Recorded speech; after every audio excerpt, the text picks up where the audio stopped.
Good day, everyone, and welcome to the Medium's Porch. I am your host, Kathleen Boldt, and here on the Medium's Porch, we bring you the process, privilege, and power of spirit communication. We speak to mediums from all over the globe, and today we have a lovely guest with us. Her name is Tiffany Hopkins, and she is a friend and a fellow medium, and I want to talk with her today. But before I do, please know, as we are bringing this to you, we love your comments in the bottom.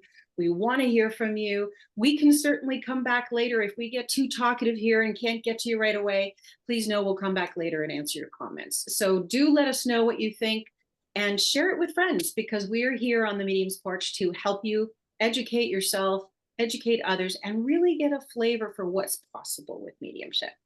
All right, and the perfect person to tell us more about that is Tiffany. Hi, Tiffany. Hi, Kathleen. Hi, everybody.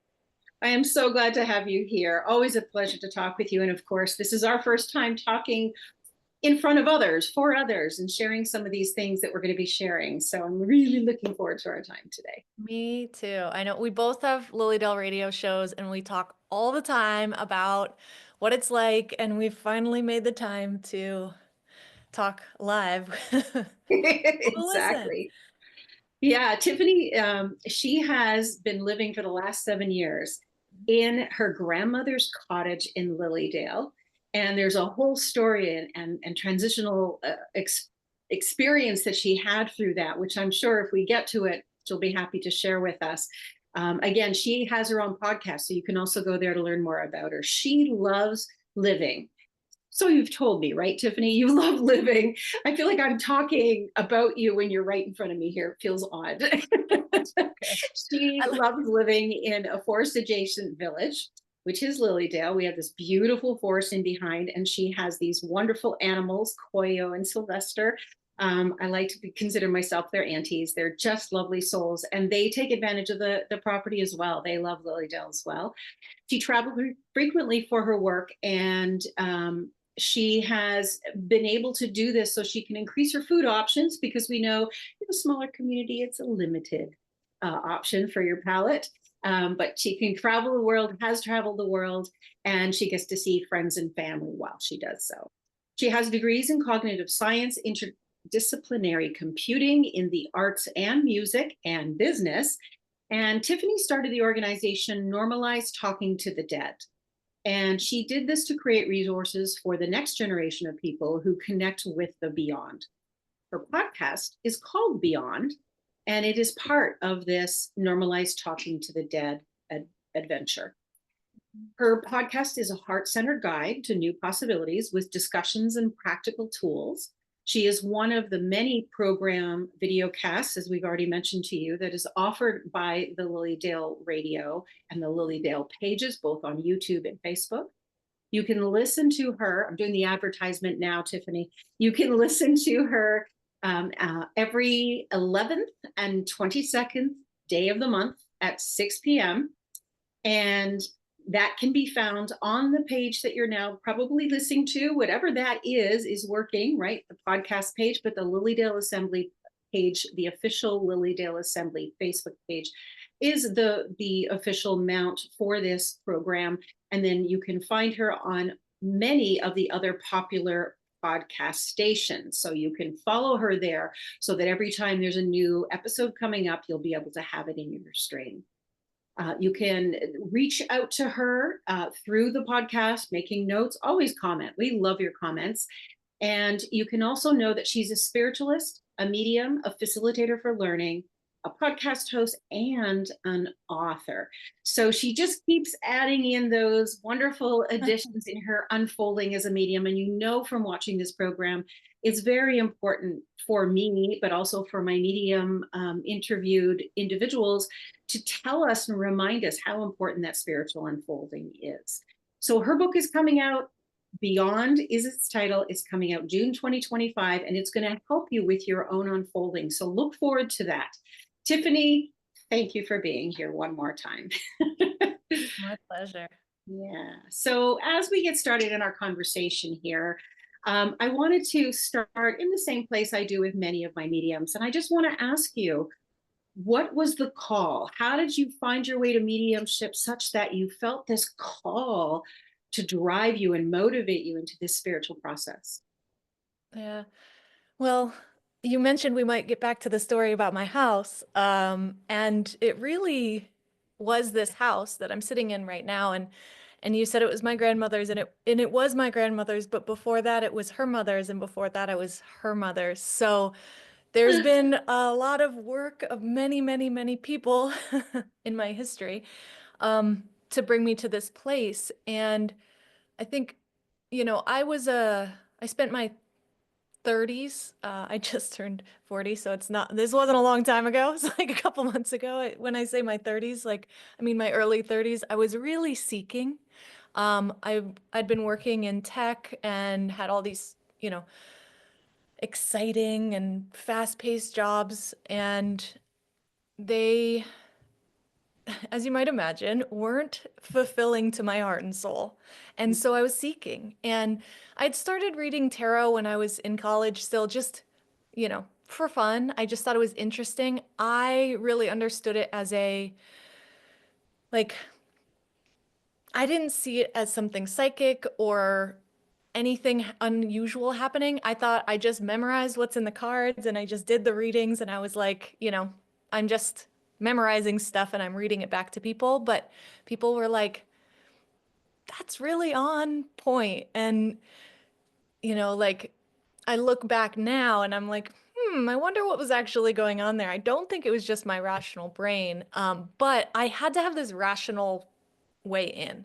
And so I was studying tarot a little bit. I moved back to California after several years outside of the United States, and me and my two sisters and my dad all decided to do a year-long apprenticeship with a medicine woman in California. And it was studying earth-based wisdom. She is, her name is Marza Millar. She was really my first spiritual teacher.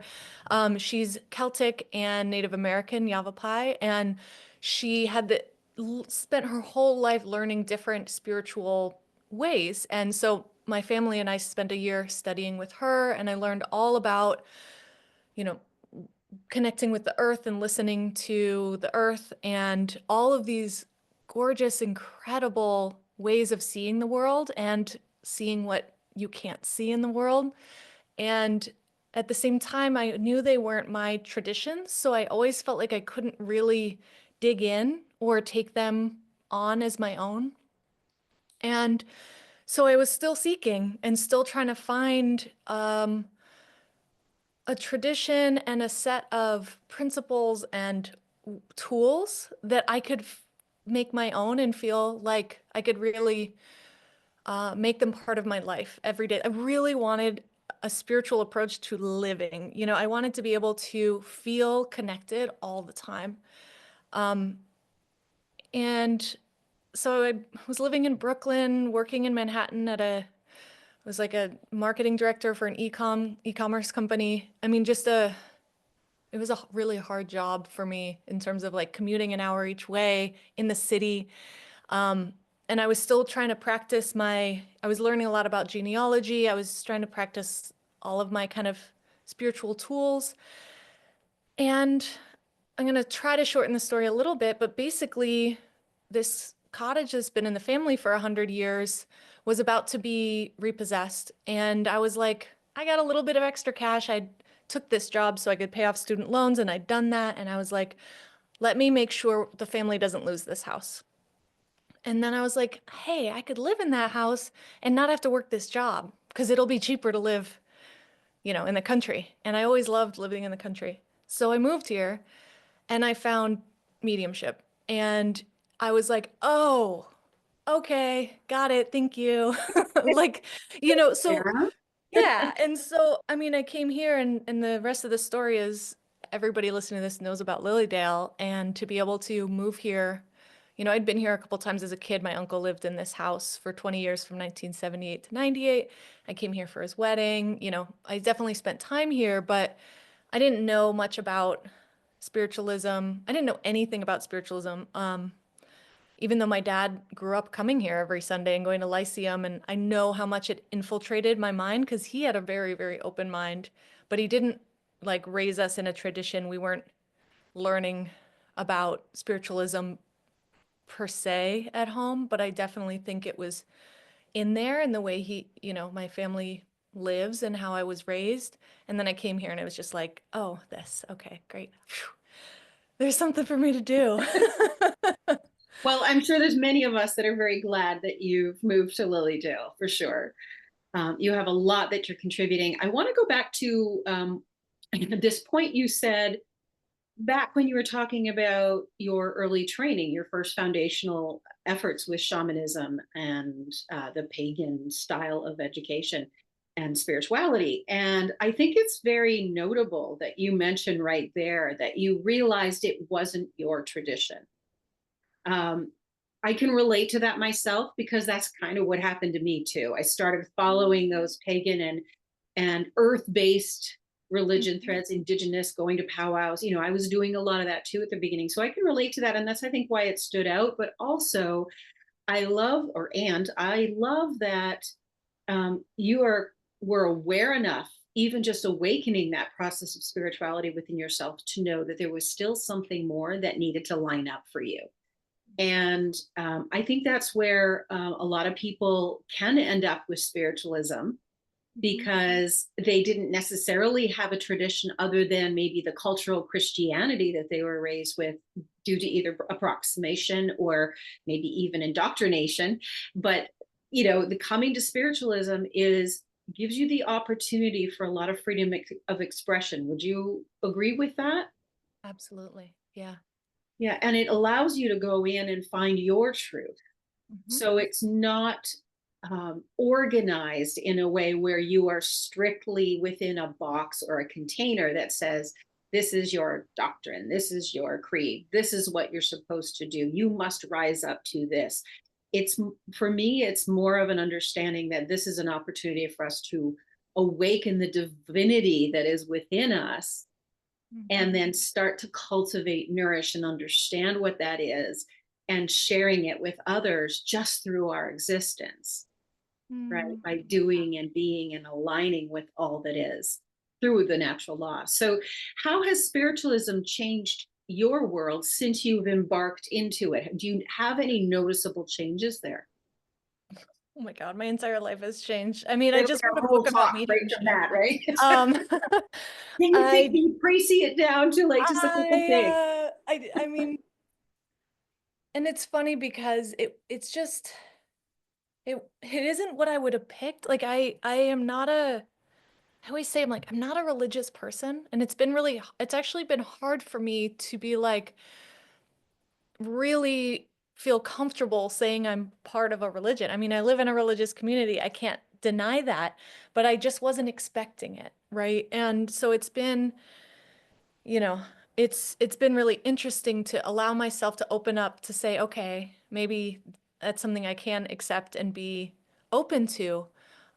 Because yeah, it was not what I was expecting, I was expecting something that was, well, I was kind of an intellectual person and kind of was okay with that. I didn't think I was gonna have to change I don't know, my way of thinking that much.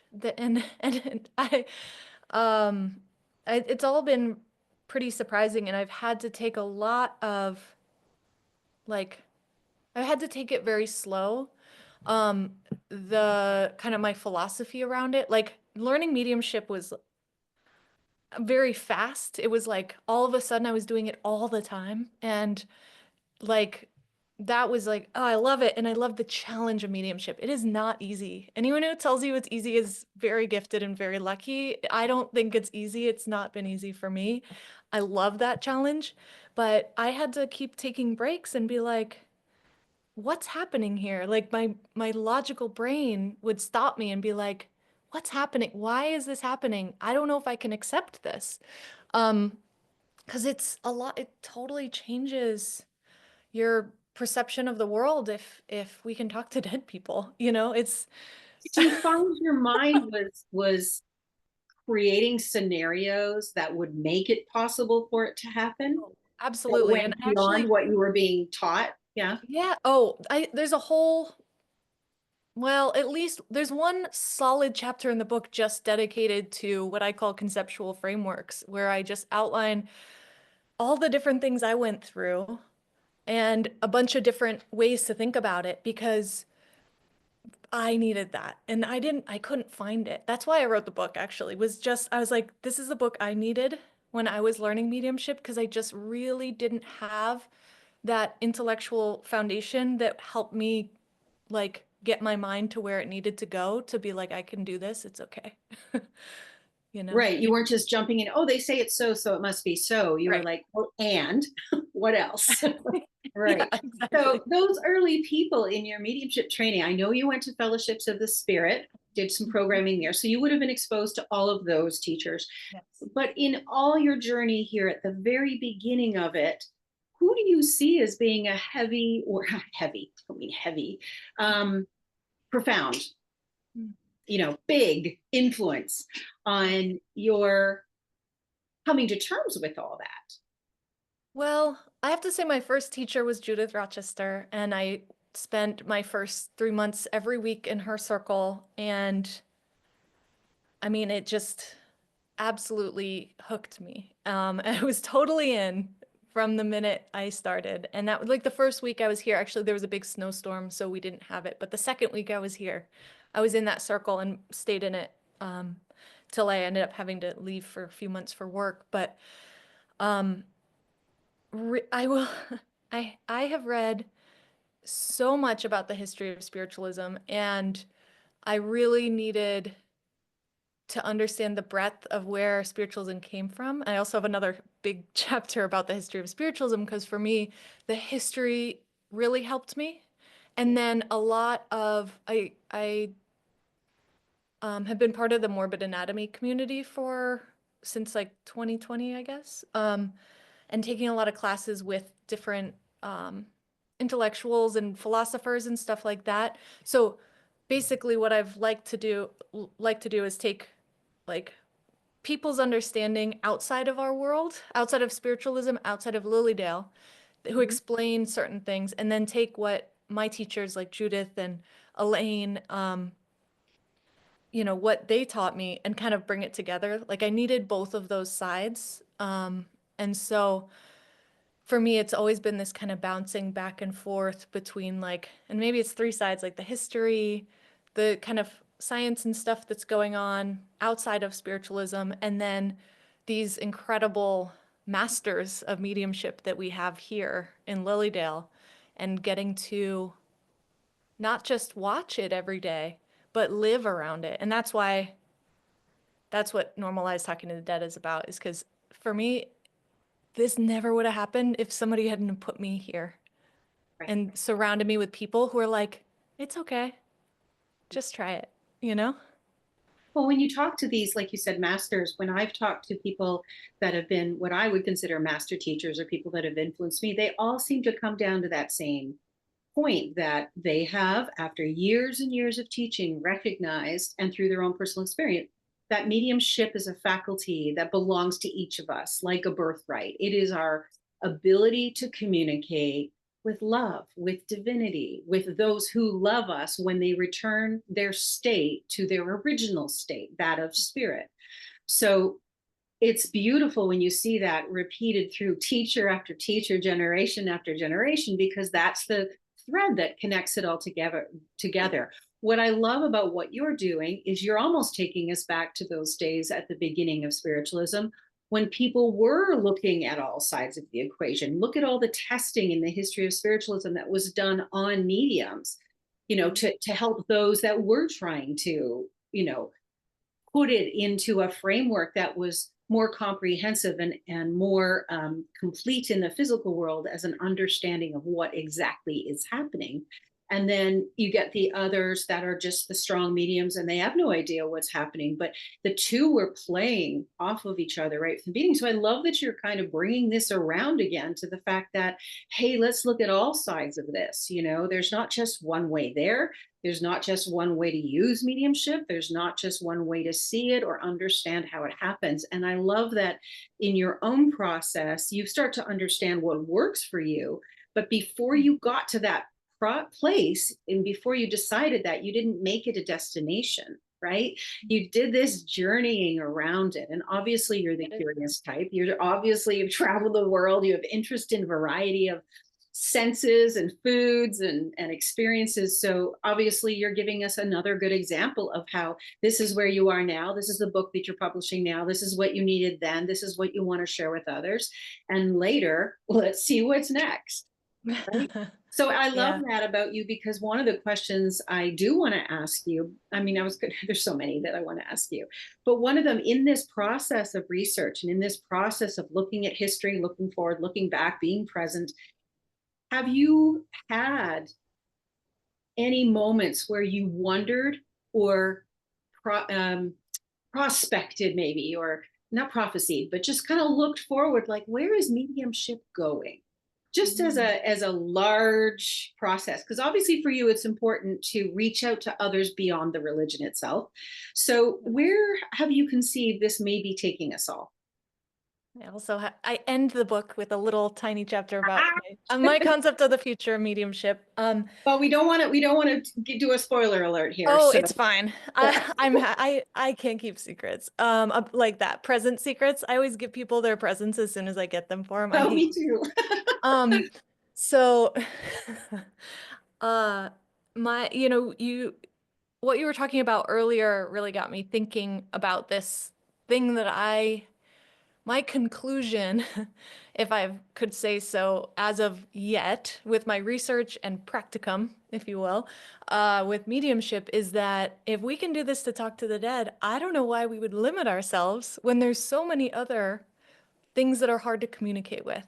And spiritualism did something like I love, I mean, it was sneaky because spiritualism is like you have to do spiritual healing as well as mediumship. And that was really hard for me. I was like, I don't want to do healing. I don't want to do hands-on healing. I don't get it. Like I just couldn't get it, right? But I mean, at least in fellowships and then in church, when we go to church, we do healing, right? And so I've been very exposed to spending time with the energies of the body. And I'm not a very embodied person, or I wasn't, I should say. And I realized through all of that mediumship allowed me to speak to my body and to understand my body. And I was just like, I've had a lot of health issues the last decade or so, maybe more. I was kind of a sickly kid too, but um I always was like what are you doing? Tell me. Like what's happening in here? I can't understand what you need. And I really feel like mediumship gave me the ability to speak to my body. And it's very similar to me to speaking to the dead in that it's not a conversation like we're having, right? It's complicated. It's sensations, it's emotions, it's little subtle tips and tricks and things that come and go. And, it's not this clear-cut conversation like I'd hoped it'd be. But mediumship works for me to communicate with my body. And because of my history, especially with the earth-based culture and earth-based wisdoms learned about, I also noticed it works with communicating with animals and it works with communicating with nature. And, I find it has so many applications that we need right now in our world. I think we need to reconnect with nature. We need to I should say I needed to reconnect with nature. I needed to reconnect with my body, and I don't think I'm alone in that. And I also think we have a lot of kind of wild frontiers happening right now, especially in extraterrestrial life, in AI, in these worlds that we don't understand. And I think more people understanding mediumship could help us navigate that terrain as other frontiers, like death, that we don't understand and that we can't necessarily see or communicate with in the same way as you and I can communicate. So those are some things that I'm into. I love it. I love that. Very expansive and inspiring to know that there are places to take this, for especially for the people listening that are relating to this, not only relating to the fact that they may be more thought driven, mental processors as opposed to embodied, but also for those that were thinking about doing mediumship or healing. Like you said, Right. you don't have to be a healer to do mediumship. It just so happens that spiritualism started with training you to be a healer before you ever And got to be a medium. I have to say now I 100% like think you do need to be a healer to be a medium, but I didn't get that before. So I'm very grateful that I've, you know, somebody was like, "Yeah, you gotta." And I was like, "Fine." Yeah, I mean, I think you're going to get more favorable results because you're connecting to a very important aspect of what we're doing as mediums, communicating and bringing healing information on the vibration of the communication of words. Um, but I fully know that you don't have to be a spiritualist to be a medium, and some people are mediums without realizing they're a healer. So, there's variances there. What I would say though is that I love that you're presenting a relatable equation for people. That, Mm. you know what, I don't have to sit down and talk to somebody for a half an hour and do that multiple times a week in order to be considering that I can use this tool of mediumship. I don't have to be standing up in front of an audience and giving a mediumship demonstration for the same reasons, like in order to access this gift. Now, Yeah. in the definition of the gift, I know you and I have talked a little bit about this. You use the word mediumship in places I probably wouldn't have used it if I'm understanding you correctly. So you're talking about your body and tuning into your body. Tell me if I'm correct here. Tuning into your body, being aware and having a conversation with your body, a communication with your body. But my understanding of mediumship is that I'm talking to a spirit energy, an energy that I don't define or identify as my own energy field. So I make that differentiation with mediumship. It sounds like you make a different differentiation. Can you explain that to us? Yeah, I mean, what you're talking about is spirit communication Yes. and mediumship. I mean, if you look at the word, Hmm. right, a medium is just in between. And if we're talking about the skill of being in between, it would be it's not in the word.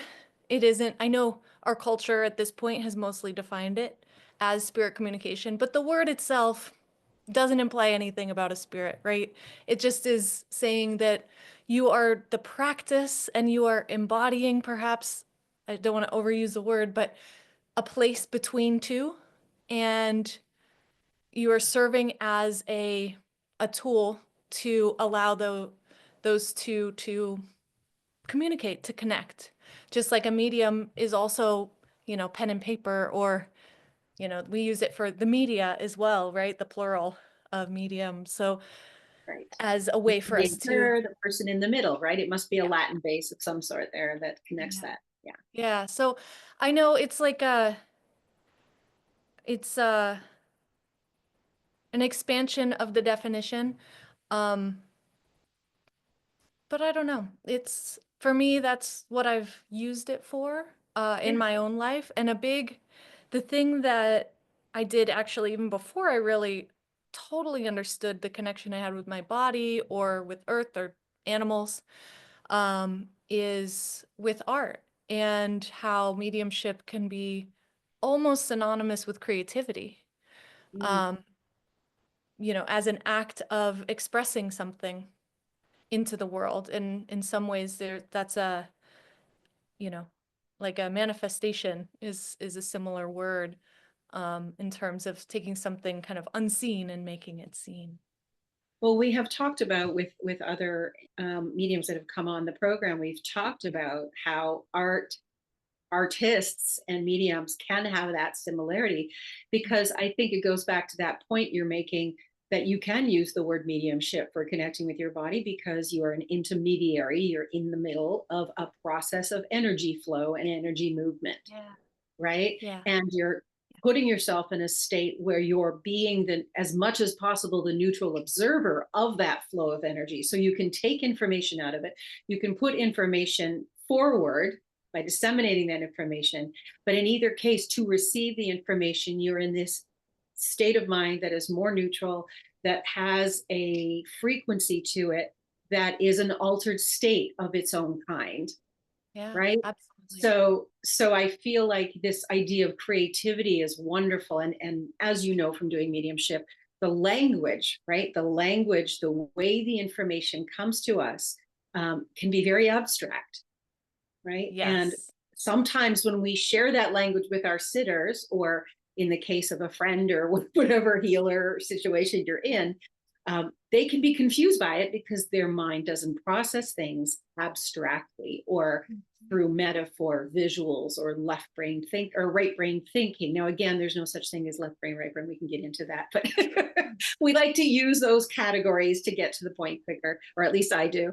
I do too. So tell me a little bit about your mediumship process into that realm of how you go into that state, or what it is in that state you can identify to explain it to someone else. And by the way, before you do that, I'm so excited about what we're talking about. So listeners, if you got a minute here, tell us what you're thinking about some of this, because we're talking to you about what you are capable of.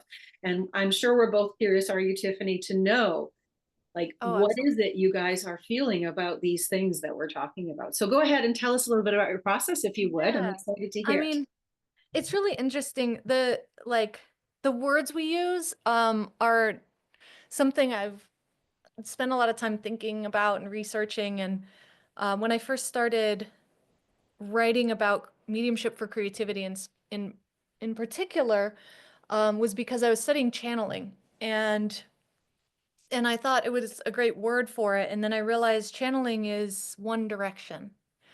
And I just couldn't keep using that word because I want to have a conversation, right? I want it to be two directions. I want it to have, I want to be in between and not just a vessel. I mean, channeling is great and being a vessel is wonderful. But I'm really into the connecting, the communication, the kind of bi-directional thing. And so, Just to clarify, sure. energies, information is coming to you. You're letting the information come through you and out to someone else, but you're not expecting them to answer, and you're not engaged in the communication as it comes through. Is Right. That's that how I right? would consider Okay. channeling, right? And it's like that you're getting information out and you're kind of a vessel for some other a spirit or a being or a guide or something like that. But you don't kind of it's not considered part of the process to go back and be like, "Hey, what about this thing?" Right? And that's a big part of mediumship, right? When you're doing a reading for somebody, you got to go back and be like, hey, spirit, you got to help me out here. I'm not sure exactly what you're talking about. And so that part of it, I always was really captivated by, and how spiritualism and the way I was trained in mediumship was really focused on the importance of that communication with spirit and not just, you know, letting all this stuff come out for the sitter. It's like we also come back and talk to spirit. And that was like kind of revelatory for me. Like that wasn't something I totally understood in terms of creativity or spirit or anything like that. But that was very much how I was taught to communicate with nature and natural beings and the directions and everything that I learned from Marza in my early days. Everything was about co-creation. And you always asked for information and clarity, and it was always a conversation. And so when that showed up in mediumship, I was like, ah, okay, like I feel good about this because I feel good about that's how I want to interact with living humans. So that's how I want to interact with everybody. You know, I want it to always be a dialogue. So back to your question was about my process. And I love that question because I'm a big process person. And really the this whole book was just so I can write out the process. Like my day job is really about Yeah. processes and my brain works in processes. And so, I mean, like I have a very clear, cut and dry, step-by-step process. And that's also how I ended up being like, this could really be used for a lot more than just spirit communication because you can kind of fill in the blank here. And in order to do that, I had to introduce a lot of additional language. For example, instead of just spirit, I would say a contact. So when I open up a connection, I'm choosing a contact, and that could be a spirit, but it could be my body or just a part of my body or my cat who's wandering around here probably causing trouble. Um, and so I kind of start with asking a contact, if they want to have a conversation. And that's sort of how it all begins for me, just like with any other mediumship process, I think.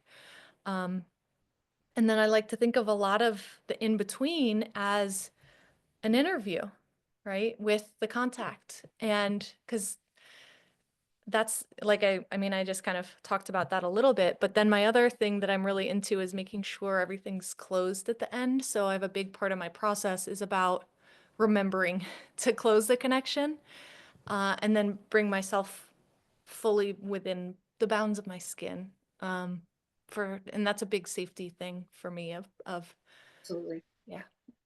Yeah, it's really, really important. Um, I learned the hard way at the beginning. Did you? Yeah, I mean, I left myself open, and you get exhausted. You take on other people's physical impressions to the point where you're feeling the actual pain. Yeah. Yeah. In a way that shouldn't be touching you in that way. You can Right. become aware of someone's pain. You can be aware of where that is and be highly sensitized to that, but you don't want to be taking that energy into your field as if it's your own and identifying with it, claiming it as your own. And in Right. the early days, I didn't understand that, but I learned it pretty quickly. I had Elaine and Thomas Kratzley as my foundational teachers in fellowships, and along with the other teachers that came through. I mean, they made it very clear about ethics and foundational use of your energy. So that was very helpful. Yeah. I Important. wish I could say I'm done learning that. I think for me, so far, it's been a lifelong practice. I think, and something I didn't realize is, I mean, I don't know how to say this, like another reason I think mediumship is a lot more than just spirit communication is because as I've started doing it, I've recognized I've been doing this my whole life. And it was very much how I lived and how I survived and how I interacted with the world. And so it's been very hard for me to learn to turn it off. And that's also, I think, why it's been so important for me is like, A, connecting with my body, which I didn't know how to do, and B, learning boundaries because I also just didn't, it's very hard for me to remember basically. Because it wasn't how I don't know, formed. You know what I Right. mean? And if you're exactly, because if you're taught a certain way of coping with Yes. situations in your life when you're a young kid, you're going to use those, whether the strategies work or not, you're going to use those when they come up again. And then when they come up again, they may not also work very well then either, but it's human nature to keep using them because they're the ones you came up with. That's right. So, it can be a while to unlearn those strategies. I mean, this comes up a lot, as you would know, with empaths, right? When we use the word Yes, empath, I know it's become exactly. a very stigmatic word in the world right now. Lots of people overusing it. That idea that, you are too open, you're too Right. allowing too much to cross into your sphere of influence, is what I like to call that. This is my jurisdiction. This is my area where I have the right to say, I need this, I don't need this, I can make this decision, I have sovereignty here. And this Mhm. area of sovereignty, I also, if we just go back to spiritualism supports that we can have our own sovereignty, right? Yes. We can take Yes. responsibility. And I know responsibility is important for your book and what you talk about in mediumship, being Yep. responsible with your energy. So, not just managing your own energy, but being responsible with how your energy goes out into the world. And, Yes. There's a chapter about that safety. too, being a responsible medium. Yeah. Very, Yeah. it's really important for everybody.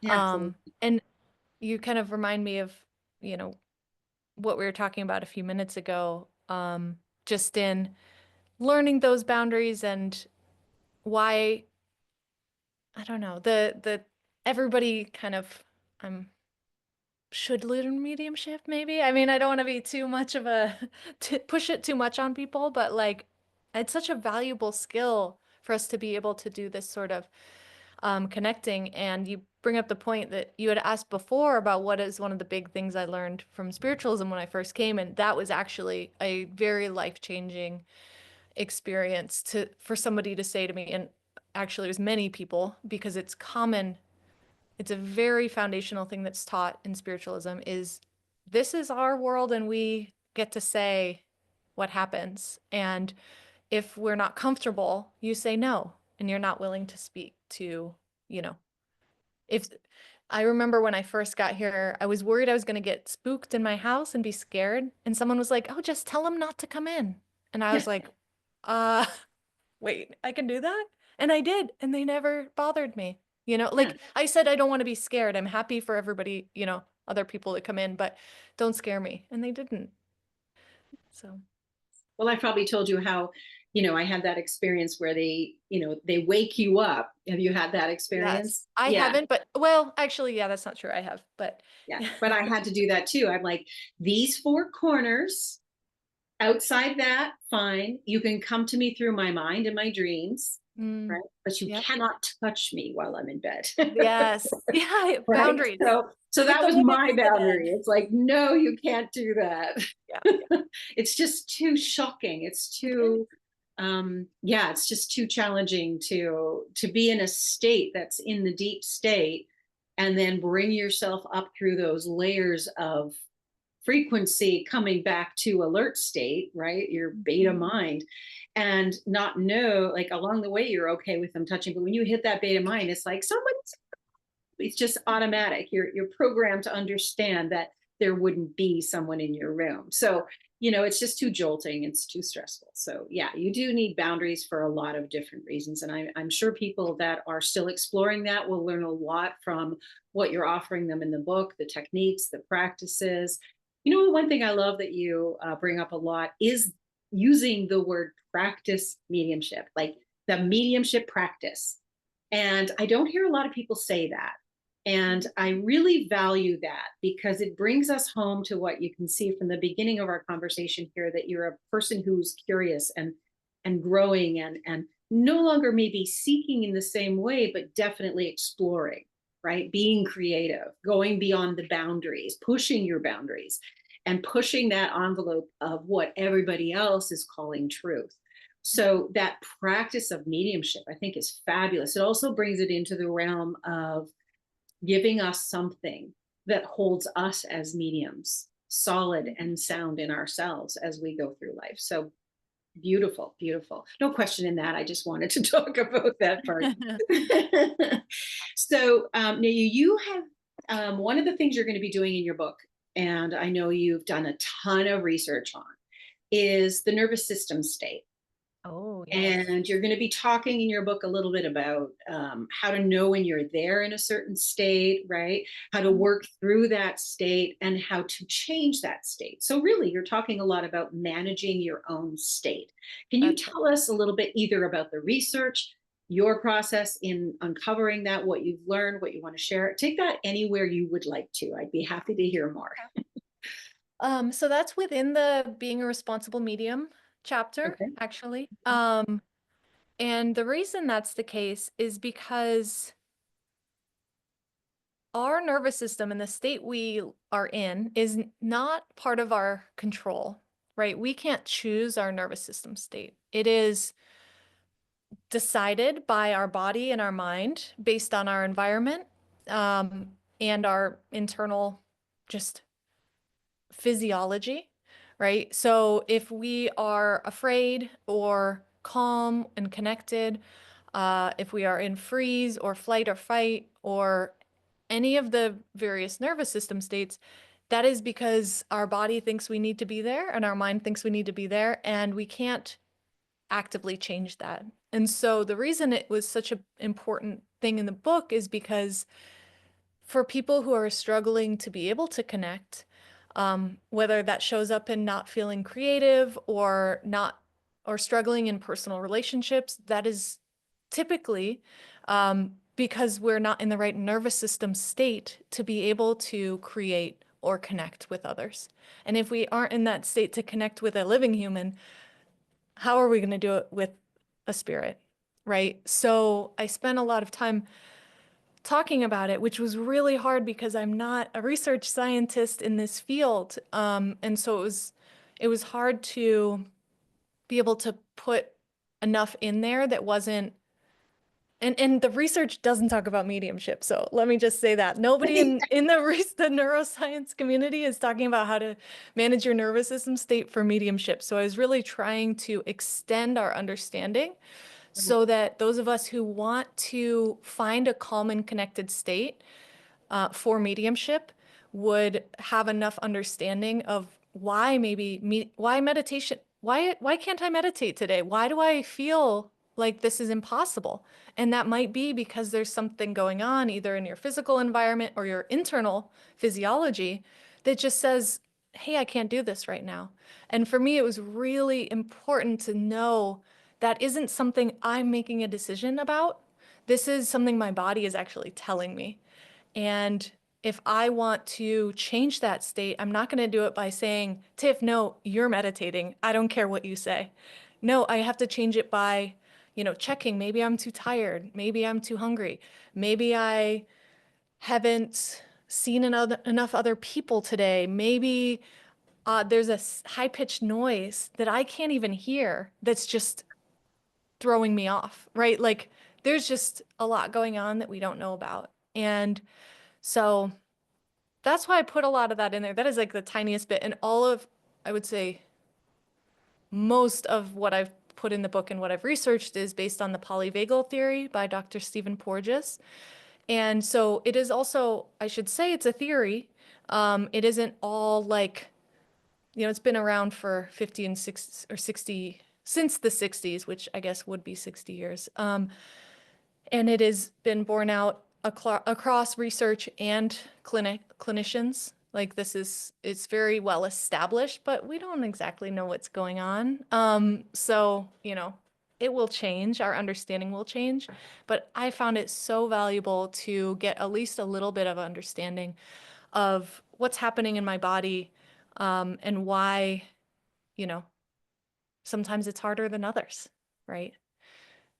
I would like to add an experience I've had more than once, and it does point to what you're saying in the experience of it. And at a distance, we do know as spiritualists, healing and energy can go a distance, that we're all connected in some way energetically to each other, whether we're known or unknown, and that concentration can vary. I had the experience of at my father's passing. I was in Toronto, Ontario, and he was in Niagara. So we're talking about an hour and a half drive away. And yes, he's very close to me. So, of course, there's going to be connectivity and energy. But I had very strange experiences that day that he went into his attack and into his coma. Wow. And I knew something was wrong, but I had no idea what it was. Now, is this intuitive? Yes, of course it's intuitive, but it's energetic because there was this energetic feeling, and I had in my head, the sky is falling by Chicken Little. It was a terrible day. The clouds were low. The Toronto towers were buried in the clouds. So somehow the sky is falling became my momentary mantra. But I knew something was wrong, but I couldn't put my finger on it. So I had that first experience and then later found out what it was. Now, back to 2022, one of my mentor teachers transitioned into spirit. And I woke up that morning and I had already done a half a season of readings in Lilydale at that point. I was registered medium there. And I got up and I had appointments scheduled. I had a fabulous day the day before, tons of energy. Everybody was in a great place. They were happy with their readings. There was transitional and healing going on. I mean, it was like one of my best days of the summer. The next morning I woke up and I couldn't function. It made no sense. And like you said, the nervous state, right? The nervous state wasn't where it needed to be. I found out, and it went on, and I had to have two people that I just said, listen, I can't do this today. I have to let you go. I can't even pinpoint what it is. You can reschedule me if you want, but today this isn't going to happen. So I ended up canceling. I ended up doing one person later in the afternoon when I felt better. So there was a shift between morning and afternoon. And I got a message late afternoon telling me that one of my mentors, who had been a huge influence on my mediumship, she had passed away in the morning. And it had affected me in a way, like you said, you can't control, you don't know what's affecting your nervous system sometimes. It's Mhm. not just always your conscious mind thinking something or your belief system subconsciously that's Right. influencing. It can be something purely energetic that's affecting you from around the world. And she was over in England. So, this something shifted there in the afternoon when I became more balanced with it. But I woke up just feeling like the world had fallen in. And I remember saying, this feels like when my dad passed, but I didn't know what it was. Wow. So, yeah, as a medium, we have to be responsible with our own energy and when we're ready and not ready. Mhm. Yeah. And it's you're reminding me that sometimes I forget that, especially here, we're probably talking to people who already are familiar with what I'm talking about. And I am often coming from a standpoint of talking to people who aren't familiar with mediumship, haven't experienced it, aren't spiritualists, and don't have a way to explain things. And so, you probably you just gave a perfect example. We all sort of know that's the truth, right? We know we are affected by energy and by what's around us. And basically what I'm saying is science is now proving it. Here's some here's some research, right? Catching up. And here's how we can use it, right? Because our spiritualist teachers have been saying this for 150 years, right? And now psychologists are saying it as well. And I think that this merging of what we've known for a long time, speaking with from the spiritualist we, and what science is able to prove or show from a rational perspective, like this research shows why our brains change how we feel based on the people we're around. It's like, yeah, it's all coming together. See? Yeah, and it's interesting because you and I had talked at the beginning about how there's variances even in our podcasting programs, right? So if I'm interviewing one person, it's kind of pulling a different quality of communication out of me based on the energy exchange between the two of us. And Mhm. so if somebody were to go back and survey, they would see some variance, right? Mhm. Because of the energy differences. Yeah. So beautiful. Now you have done a lot of work with technology. You've got your research, you're thinking outside of the box. Do you see technology as anything that's going to help us progress with our mediumship? I It's mean, a you great mentioned question. AI earlier, but what are your Yeah. thoughts on that? I mean, I should say I haven't quite gotten back to that. I think that's sort of something I needed to get a better foundation of, my body, like the things we've been talking about. Sure. But my entire life, I've been obsessed with computers and my, you know, it was what I studied in school. It's been my entire career. And I understand very deeply how they work and how AI works. And I've just sort of been letting it simmer. So I feel like like, I haven't kind of allowed myself to dive down that rabbit hole because um, I've wanted to stay away from it for a little while. Like this was all me getting away from technology in a way, away from the computer and like back to my body and nature and spirit. But I'm feeling ready to get back into it again. And so let me answer that one and ask me again in a year. Okay. Because I know there's room for speculation. I mean, EVP has been used in the past by people, etc. And now with AI, I'd be curious to let our minds wander on that sometimes to see how Yeah, spirit can influence that with us. But then absolutely. again, we come up probably with the same problems and not problems, but issues around some people needing proof of things. Yeah. But again, that's another discussion. So we've got lots of room for that in the future to talk about. Yeah. Well, I mean, the reason I think it's so interesting and why it will be a thing, or it is a thing, I should say, is because as we know with EVP, there's been a lot of parapsychology research about the ability for the mind to affect like for example, there's a great study on using the mind to affect a candle flame versus a light bulb. And so I'm going to speak not in technical terms. There's space in technology and in AI for spirit or the mind or consciousness or God or whatever you want to call it to put its hands in there. Yeah. And especially because AI is meant to figure itself out. That basically is saying, is it figuring itself out? Is spirit figuring it out? Are we affecting it without knowing it?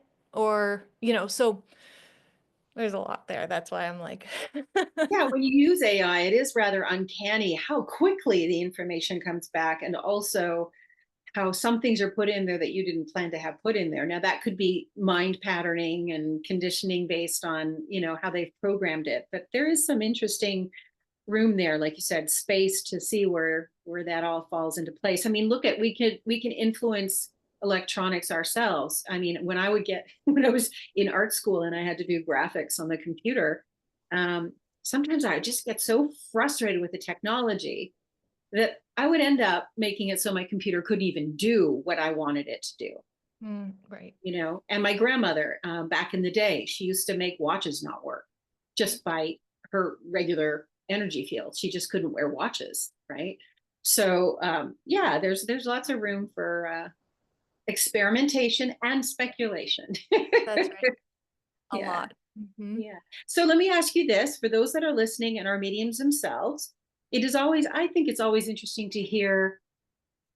We all have our inner critic, but as a medium going out there, we have to let that go, right? We're there for the spirit person. We're working for spirit.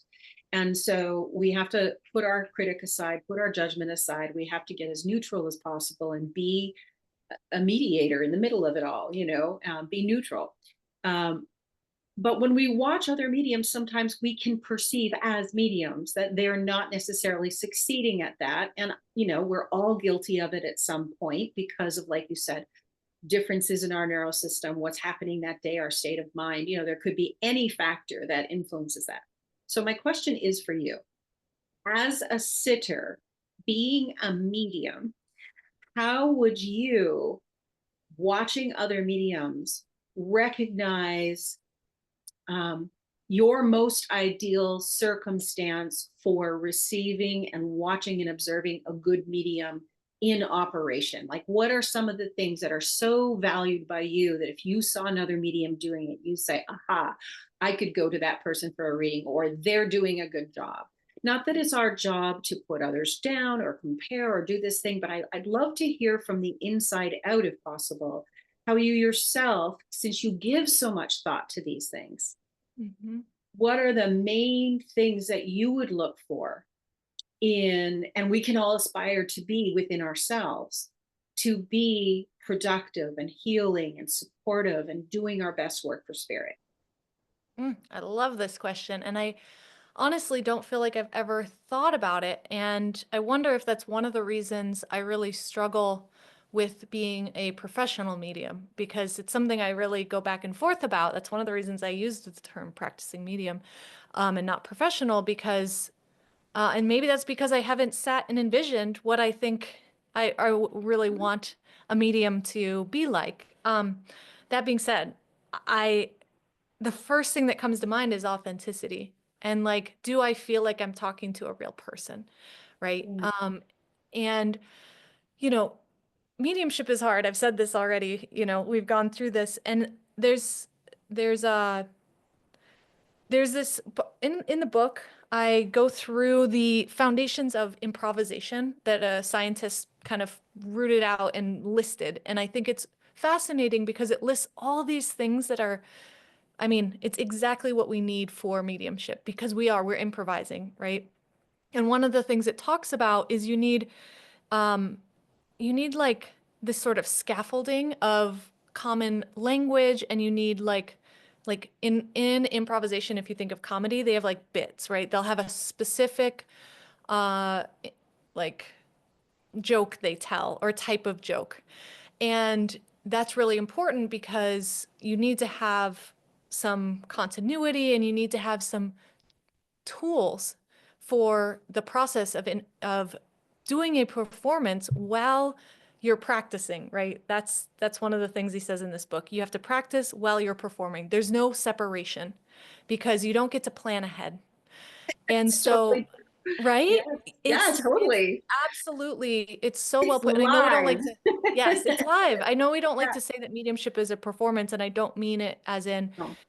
like a play, or entertainment, but it is something it's an act we're performing for another person. So I always like to say that. But so what I'm saying is, I think we can get into habits, as regular people and start to have, we talked a little bit about like, coping mechanisms, and we also start to have biases, that we learn. I mean, we don't start to, we all have them, and they're in there in how we function. And we start to do things kind of rote. And I think the mediums that really strike me are the ones that are more um free, I guess, and don't have as quite as tight of rules, and maybe things are a little less, they're a little more wild, and you're kind of like, where are they going with this? And it's what's going to happen next? There's a limit, because we don't want things to be too far, out of the box. And that's another thing the scientist says about improvisation is like, there's a box. Like, you have to be able to stay within a certain set of parameters, but sort of put a new lens on it, right? So it's all about combining what everybody's comfortable with what everybody is uncomfortable with, in a way that balances those two things, to provide new things, Love that. new Yes. information.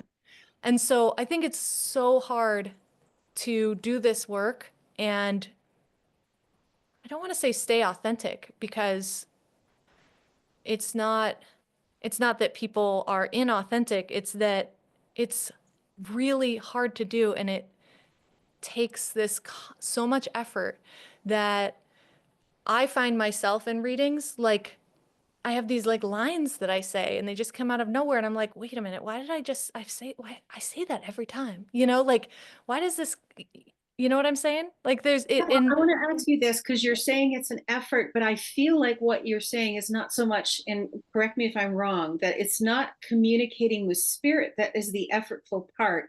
It's you trusting that communication, knowing you're not going to know ahead of time, not going to be in control, and those words will come through, and you may not even know why or what. right. So Well, I believe the effort is getting out of your own way. That is the effort. And am I on track with what you're oh, saying? absolutely. And I can take it one step further and to say the effort for me is around the living person and the living people. Okay. The spirit side's easy. The spirit side's great, right? It's being in front of another person and saying things and being able to speak to them in a way that is, number one, first and foremost, not harmful, no matter what, right? And that's really hard. And so that was like a lot of me rambling about like how I do like mediumship readings that kind of surprise me. And when a reader, or a medium, I should say, is kind of shares what's happening a little bit, not too much, right? It's such a fine line, but It is. that's something I really treasure when I see. So it wouldn't be pleasing for you to listen to a medium that you've heard maybe a few times saying the same phrases and the same words and having the same patterns. And what would that point to if you saw that? What would you feel? How would they be able to improve themselves if they were doing that, do you think? Thinking about that, because I'm thinking about what I have done. For me, it goes back to what you pointed out exactly, is for me to solve that problem, I have to take a step back, take like literally in the moment, take a breath and get out of my own way a little bit and let what's coming come out and not me, right? Oh, Because if you were spirit, in that position, if you were yeah, starting to do that, I see. Yeah. If yeah, you were, yeah. yeah. Because it's a trust thing. And I think we just um yeah, kind of have to constantly reinvent ourselves and how we're doing things so that we can keep expanding and keep moving forward and Would more. you say that a lot of mediumship is about listening? Oh, yeah. Absolutely.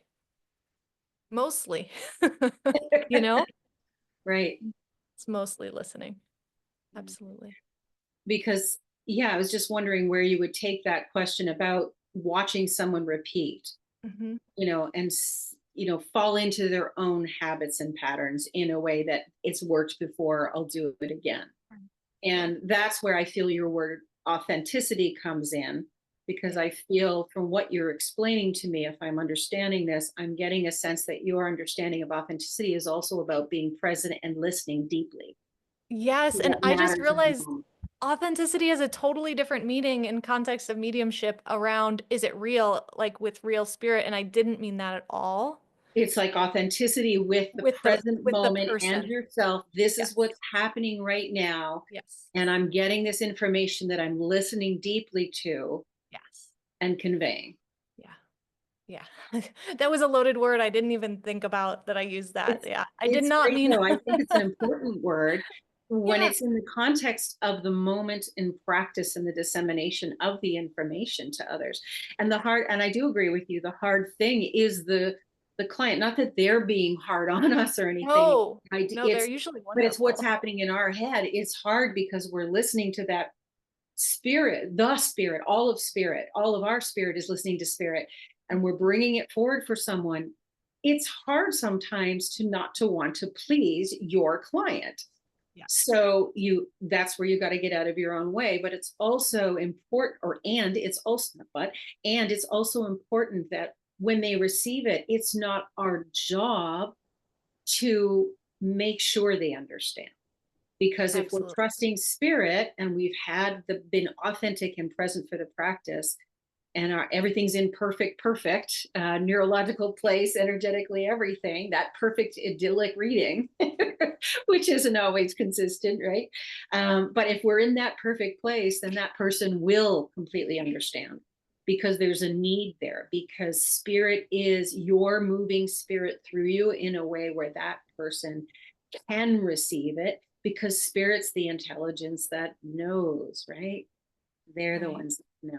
Sorry, you're getting me so excited. I'm telling my own story, but we're here to talk to you. No, I mean, it's exactly this is a conversation, and that's why I love talking about it with you. So So, listeners, we're so glad that you're part of this and gave us the opportunity to have this conversation. We talk about a lot of things, you and I, Tiffany, when we see each other outside of this context, but this has been dynamite. This has been fabulous. Is there anything that you want to share with others, either about your book, what's coming up for you, or just blessings you want to share with the listeners as we start to yes, wrap up here?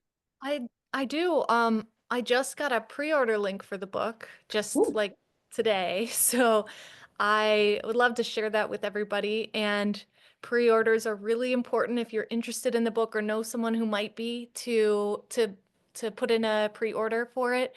Um, it's not easy to get a mediumship book published out there.